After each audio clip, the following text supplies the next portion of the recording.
She was forced to marry a powerful chief, but fell in love with the one man who came to destroy him.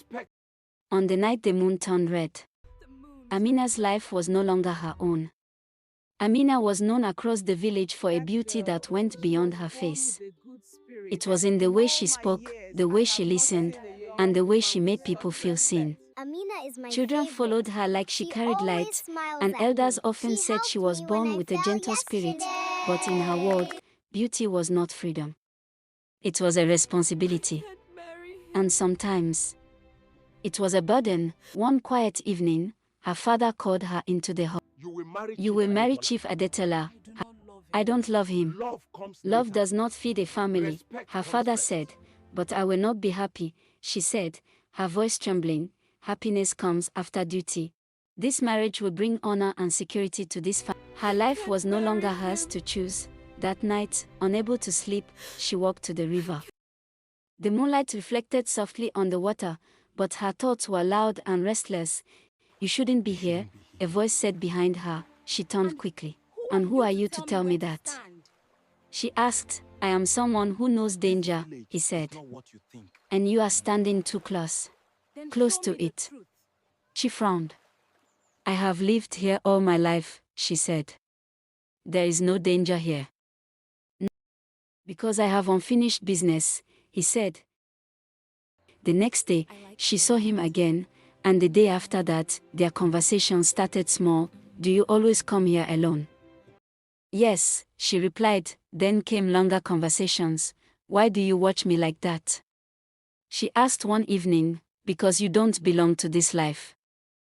He said. Her heart skipped. Then where do I belong? She asked. Somewhere you are free, he said. The moments she spent with him became the only time she felt truly alive. They laughed, shared quiet thoughts, and built a connection neither of them expected. Without realizing it, Amina fell in love. One evening, she noticed a change. He seemed distant, distracted. What is wrong? She asked. Nothing, he said. Don't lie to me. Struggling with his words, I didn't come here for you, he said. Her heart dropped. Then why are you here? She said quietly. He nodded. I didn't plan to love you, he said. Tears filled her eyes. But you did. Her heart torn between love and betrayal. The wedding day came quickly. The entire village was alive with celebration. Music filled the air. And people danced in colorful attire. Women surrounded her, dressing her in beautiful beads and fine clothing. You are lucky, one of the women said. I feel like I am disappearing, she said softly. The drums grew louder as the ceremony began. She stood beside the chief, her heart heavy. You belong to me now, the chief said in a low voice. Never, she said under her breath. The crowd cheered, unaware of the storm inside her. She felt it. She looked up and saw him. Come with me now, he said. Or lose me forever. If I go, I lose everything, she said. Or lose yourself.